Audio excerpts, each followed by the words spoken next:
창세기 제16장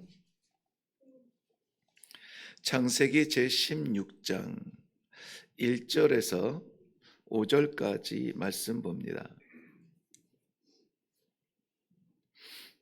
1절에서 5절 우리 함께 읽겠습니다. 시작. 아브람의 아내 사레는 출산하지 못하였고 그에게 한 여종이 있으니 애굽 사람이요 이름은 하갈이라. 사레가 아브람에게 이르되 여호와께서 내 출산을 허락하지 아니하셨으니 원하건대 내 여종에게 들어가라. 내가 혹 그로 말미암아 자녀를 얻을까 하노라 하매 아브라함이 사레의 말을 들으니라. 아브라함의 아내 사레가 그 여종 애굽 사람 하갈을 데려다가 그 남편 아브라함에게 첩으로 준 때는 아브라함이 가나안 땅에 거주한 지 10년 후였더라. 아브라함이 하갈과 동침하였더니 하갈이 임신하매 그가 자기의 임신함을 알고 그의 여주인을 멸시한지라. 사레가 아브라함에게 이르되 내가 받는 모욕은 당신이 받아야 옳도다. 내가 나의 여종을 당신의 품에 두었거늘 그가 자기의 임신함을 알고 나를 멸시하니 당신과 나 사이에 여호와께서 판단하시기를 원하노라. 아멘. 우리 함께 기도하겠습니다.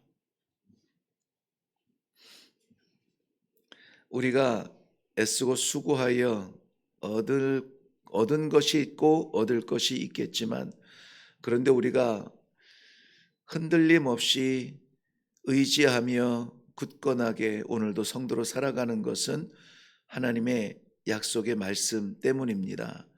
오늘도 우리의 연약함을 아시는 하나님께서 주시는 말씀을 붙들고 나아갈 때에 오늘도 주께서 허락하신 이 생명길 굳건하게 걸어가는 축복이 있게 하여 주시옵소서. 감사드립니다. 예수님의 이름으로 기도하옵나이다. 아멘. 네, 오늘 창세기 16장의 말씀에는 우리가 잘 아는 이스마엘의 등장이 기록되어져 있습니다. 이스마엘, 하나님이 들으셨다. 들으시는 하나님 뿐만이 아니라 이 들으시는 하나님도 참 좋은데 하나님께서 이 하갈이라고 하는 이 여인을 외면하지 아니하시고 그를 내치지 아니한 그 사랑이라고 해야 될까요? 그것을 체험하지 않습니까? 그래서 사레는 여호와를 이렇게 부릅니다. 나를 살피시는 여호와라. 오늘 읽지는 않았지만 13절 말씀에 보면은 하갈이 자기에게 이르신 여호와의 이름을 나를 살피시는 하나님이라 하였으니 어떻게 나를 살피셨는가에 대하여서 고백하는 것이다 해서 말씀의 제목이 참 다양하게 나올 수가 있는데요. 들으시는 하나님도 참 제목으로 너무 좋고 살피시는 하나님도 좋아요. 그런데 저는 이 본문 말씀을 묵상할 때마다 변하지 않는 제목이에요. 사람의 아들이라는 겁니다. 아브라함이 아내 사레의 말을 듣고 하나님의 약속을 잊어버리고 그러니까 약속의 아들을 기다리지 못하고 사람의 아들을 낳았는데 그것이 이스마엘이라는 거죠. 이스마엘은 한 아이의 출생에서 끝나지 않습니다. 하나님의 사람이 하나님의 약속을 기억하지 못하고 사람의 방법으로 살아보려고 할 때에 나타나는 그 현상은 한순간에 만나는 그러한 우연 정도에서 끝나지 않는다는 것입니다. 얼마나 오랫동안 그것으로 인하여서 고통스러운 시간을 보내야 되는지 우리에게 주시는 참 지혜의 말씀이 오늘 담겨져 있어서 사람의 아들이라고 하는 이러한 제목으로 말씀을 나누려고 합니다. 아브라함이 그의 후손을 낳게 됩니다. 그런데 그 후손을 낳은 것이 아내 사레가 아니라 아내 사레의 여종 애굽 사람 하갈이라는 것이 문제의 발단이었습니다. 어제 우리는 엘리에셀을 자기의 후계자라 이렇게 말했던 아브라함을 책망하시는 그 여호와의 말씀을 묵상했습니다. 오늘 또다시 이방 사람 그 애굽 여인을 통해서 이렇게 자손을 보려고 애쓰는 그 모습을 우리 하나님께서 바라보시는 안타까운 마음을 보게 됩니다. 이것은 분명하게 하나님께서 창세기 12장 2절에 말씀하신 대로 내가 너로 큰 민족을 이루게 하겠다는 약속, 그 약속을 받았는데 민족은커녕 아직까지 아들이 없는 이 아들을 보지 못하는 아브라함의 조급한 마음. 오늘 우리가 조심해야 되는 단어가 이 조급한 마음이라는 거예요. 오늘 사례도 조급하고요. 아브람도 조급합니다. 조급한 마음에 내려진 결정들이 열매를 맺기는 합니다. 그 열매가 입에는 달지 모르겠으나 하나님의 사람으로서는 참으로 쓰라린 돌이킬 수 없는 고통의 열매였다는 것을 우리 같이 묵상하게 됩니다. 하나님께서는 엘리에셀을 말하는 아브라함에게 분명히 그가 아니라 내 몸에서 나는 씨라야 내 자손이 내 후사가 될 거라고 말씀을 하셨습니다. 그리고 내 몸에서 날 것을 약속하신 하나님이 스스로 보여준 것이 횃불 언약이었죠. 짐승을 반으로 쪼개어서 그 사이에 하나님의 형상으로 이해되어지는 그런 횃불이 지나감으로 말미암아 그 신중한 언약 계약을 할 때에 그 당대의 고대 근동에서 했던 그 문화적인 약속을 하나님이 체결하셨다는 거죠. 아브라함이 보고 이것은 분명히 하나님께서 지키실 거야가 아니라 하나님이 내가 이 약속을 기억하겠다는 의미로 우리에게 그만큼 확신을 주셨던 횃불 언약이 지났습니다. 오늘 그런데 16장 1절 말씀에 보면은 아브라함의 아내 사레는 출산하지 못하였다. 네, 출산하지 못하였다. 이것이 오늘 문제의 발단이죠. 출산하다는 말이 알내다라는 이런 출산이라고 하는 기대 단어가 있는데요. 거기에 로라고 하는 부정어가 앞에 붙어요. 그래서 근데 이 부정어 로는 한번 뭐를 시도했는데 실패한 단회적인 의미가 아니라 계속적이고 지속적인 부정형에 쓰이는 그러한 단어라는 것입니다. 그래서 이 사례의 출산하지 못함이 계속해서 아직까지 여전히 출산하지 못하고 있음에 대한 기대가 채워지지 아니함에 대한 그 어떠한 것을 말하고 있습니다. 마음이 조급해집니다. 그리고 불쑥 자기의 몸종이던 애굽 여인을 아브라함에게 넣으면서 후손을 보게 할 계획을 만들고, 그리고 아브라함은 그것을 받아들입니다. 괜찮은데 뭐 그것도 이해가 되어지는 것이 이 처음 이 후사를 그 민족의 씨가 되는 후사를 약속받은 때가 아브라함이 75세 하란을 떠날 때였습니다. 그리고 지금 10년이 지난 거 10년 동안의 기다림이에요. 우리가 열이라고 하는 10이라고 하는 숫자를 생각할 때마다 늘 이렇게 번뜩이는 것이 완전한 만수라고 하잖아요. 꽉 찬 수라는 거죠. 인내가 마지막까지 단 그 모든 세월 동안에 하나님이 아직도 사례를 통하여서 씨를 주지 아니하셨다. 그리고 아브라함은 이에 대하여서 기다릴 만큼 기다렸는데 자기의 인내의 한계를 보면서 마음이 조급해집니다. 마음이 조급해져서 결국은 이 사례의 그 생각에 동의하게 됩니다. 다 읽지는 않았지만 우리 16장 16절 보면은 하갈이 아브라함에게 이스마엘을 낳았을 때에 아브라함이 86세였더라. 네, 꼬박 그 10년이 지난 세월입니다. 이것이 왜 중요하냐면은 내일 묵상하게 되는 17장에도 연결이 되어서 중요합니다.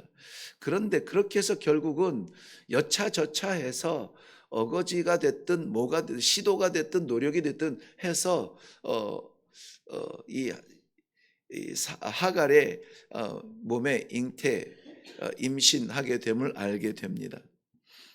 그런데 이 하갈이 자신에게 잉태된 이 사실을 알고 여주인 사레를 멸시하기 시작을 합니다.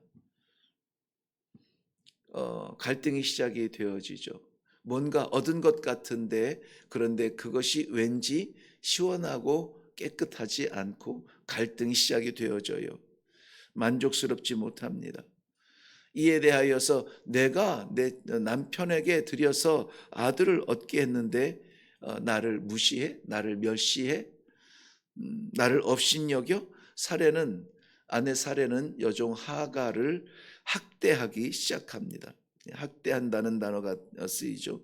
결국 이 하갈은 견디지 못하여서 여주인 사례를 피하여서 도망하여 광야로 들어가게 됩니다. 죽음의 땅, 생명이 없는 그 땅에 들어가서 하갈은 여호와의 사자를 만나게 되죠. 그때의 여호와의 사자는 이렇게 저에게 권면합니다. 주인에게로 돌아가라. 그와 동시에 내가 낳을 아들을 내가 번성하게 하겠다라는 약속을 하십니다. 그리고 집에 돌아가서 아들을 낳고 이스마엘. 아무도 나를 돌아보지 않을 때에 여호와께서 나를 들으셨다. 내 고통을 들으셨다. 그래서 들으시는 하나님 이스마엘이라는 이름을 갖게 됩니다. 그런데 이 이스마엘을 향한 여호와의 말씀이 두려운 말씀으로 그 출생을 어둡게 만듭니다. 왜냐하면 그의 후손은 들나귀 같이 되고 정처 없이 광야를 떠돌게 되고 그의 손이 모든 사람을 칠 것이며 또한 모든 사람의 손이 그를 칠 것이다. 이 끊임없는 반복적인 용어인데요. 반복적으로 중복하여서 끊임없는 분쟁과 전쟁이 있을 것이라고 하는 그러한 말씀으로 이스마엘의 출생을 예고하셨습니다. 하나님의 약속 끝까지 붙들지 못하고 조급함에 결정했던 것이 얼마나 우리의 삶의 성도의 삶의 약점이 되고 하나님 앞에 부끄러움이 되고 눈물의 씨앗이 되었는가 하는 것입니다. 이스마엘은 약속의 아들로 태어나게 되는 이삭과 더불어서 이 민족적인 갈등은 둘째치고라도 지금까지도 이스마엘은 우리가 잘 아는 대로 이슬람의 그 뿌리가 됩니다. 씨앗이 돼요. 물론 아브라함부터 시작한다고 하지만 결국은 아브라함을 조상으로 말하면서 그들이 기독교와 갈라지는 부분이 어디냐면은 이스마엘을 저들이 믿는 그러한 그 정통 후계로 믿는 따르는 그러한 신앙에서 오게 됩니다. 그래서 이스마엘을 따르는 이슬람과 약속의 아들 이삭을 믿고 따르는 예수의 그림자, 예수 그리스도의 그림자를 믿고 따르는 기독교와의 끊임없는 전쟁, 지금까지도 멈추지 않는 전쟁. 아마 세상의 마지막은 염려하는 대로 이 포탄 화력의 전쟁이라기보다는 이 종교에 의한 종교 전쟁으로 이 세상이 무너지지 아니할까, 종말이 오지 않을까, 그러한 이 보편적인 생각을 가지고 있습니다. 하나님의 약속을 끝까지 지키지 못한 아브라함과 사레의 성급한 결단으로 맺어진 고통의 역사의 시작인 것입니다. 우리는 좀 주의해야 될 결론에 이르게 됩니다. 어떻게 해서라도 아브람이라고 하는 그 존재를 통하여서 아들을 얻는 듯 했습니다. 뭔가 우리가 노력하고 힘써서 얻을 것이 있습니다. 얻을 수 있습니다. 그런데 그것이 불행의 시작이었다는 것이죠. 고통의 시작이었다는 거예요. 먼저는 좋은 마음으로 시작했던 선행으로 생각하였지만은 가정의 불화가 시작이 됩니다. 내가 당신에게 넣어준 여인이 당신으로 인하여서 임신한 이유로 나를 과시하고 있습니다. 부부간의 갈등과 또 선한 마음으로 들여보내주었던 하갈과 사레, 그 집안에 세 사람이 등장하지만 온통 그 불행과 괄시와 그러한 분쟁으로 불화로 가정이 변하게 됩니다. 말씀드린 대로 아랍 족속이 된 이스마엘과 이스라엘의 아버지가 되는 이삭, 약속의 아들의 끊임없는 전쟁이 오늘날도 멈추지 않는 영적 전쟁 가운데 우리가 있다는 것입니다. 그로 인하여서 하나님과 이 아브람의 관계가 단절이 됩니다. 하나님께서 아브라함에게 다시 찾아와 말씀하실 때가 이제 17장에 1절에 나오는데요. 99세 때 하나님께서 다시 말씀을 시작하세요. 86세에서 99세까지 13년 동안 하나님이 침묵하십니다. 이것은 이스라엘 백성들이 하나님께서 인도하신 그 은혜를 잊어버리고 언제 하나님이 우리의 힘이 되시고 우리의 생명이 되시고 우리를 도와주셨습니까? 라고 이 말라기를 통하여서, 말라기 선지자를 통하여서 그 백성들의 이 불평을 고백해 놓은 이유로 하나님께서 400년 동안 침묵하였던 그 그림자가 오늘 보여지는데요. 아브라함에게 하나님이 말씀하지 않으세요. 여러분, 우리의 신앙생활이 영통하지 못하고 답답하고 갑갑하고 뭔가 이렇게 눌린 듯한, 그러한 끌려가는 듯한, 이게 신앙인지 내가 성도인지 종교인인지 구별이 되지도 않고 나조차도 답답하게 끌려가는 삶이 계속되고 있습니까? 하나님의 약속의 말씀을 기억하지 못하는 내 본질적인 자리로 돌아가야만 됩니다. 하나님의 약속을 내가 잃어버린 것은 아닌가? 하나님과의 말씀을 떠난 것은 아닌가? 내 머리로, 내 경험으로, 내 지식으로 살아가면서 그 얻은 것 가지고 연명하는 그런 삶은 아닌가? 사람의 삶은 아닌가? 사람의 아들을 낳고 있지는 않은가? 이런 것을 우리가 고민하며 기도하며 결단해야 되는 순간이 있다면 오늘 이 아침에 주시는 은혜의 시간인 줄로 저는 믿습니다. 그러므로 사랑하는 성도 여러분, 오늘 기도할 때에 하나님의 약속의 말씀이 새겨지는 그러한 성도의 삶이 되게 하여 주옵소서. 내 실력으로 나아가고 내 경험으로 나아가지 아니하고 하나님의 약속을 붙들고 나아가게 하여 주시옵소서.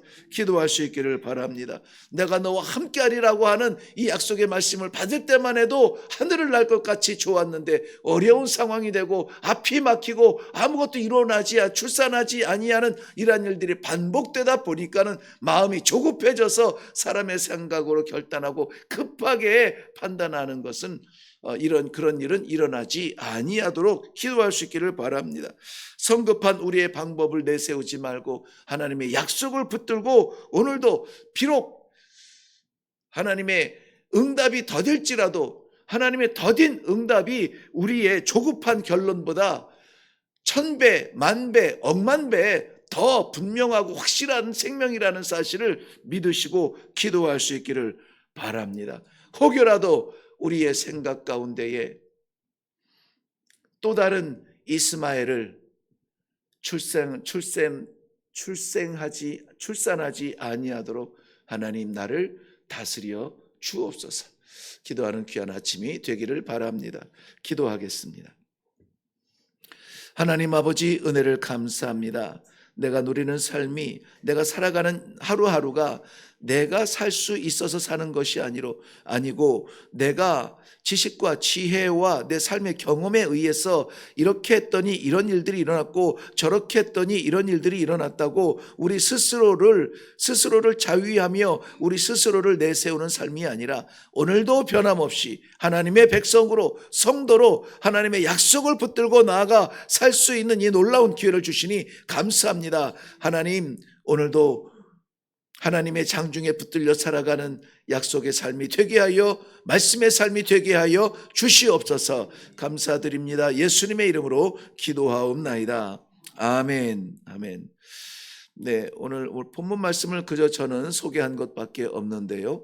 그럼에도 불구하고 우리에게 기도의 제목이 있다면은 우리가 조급한 마음에 성급한 내 조급함에 하나님의 말씀, 내가 성도인 것, 하나님께서 나의 왕 되시고 내가 하나님을 기쁘시게 해야 되는 성도라고 하는 사실을 잃어버린 채 세상의 방법으로 살아가지 않게 하여 주시옵소서.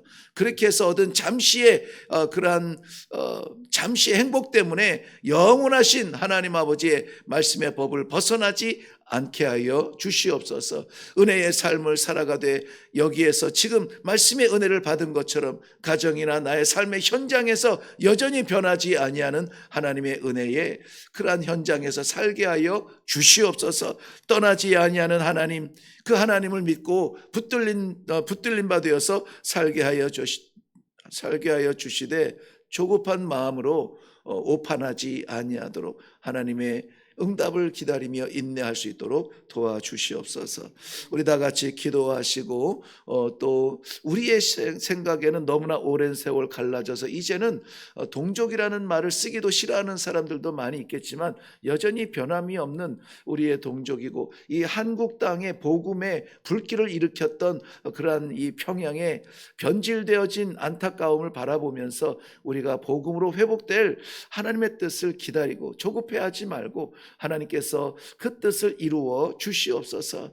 여전히 우리의 형제, 우리의 삼촌, 우리의 사람들이 아직도 존재하고 있지 않습니까? 정치적으로 갈라졌다고 우리 마음조차 분리되지 않기를 바랍니다. 우리가 신앙으로 다시 회복될 수 있도록 은혜를 베풀어 주시옵소서. 우리 북녘 땅을 위하여서 한 번 더 기도하시고 또 선교를 위해서 기도하시면서 나아갈 수 있기를 바랍니다. 다 같이 기도하겠습니다.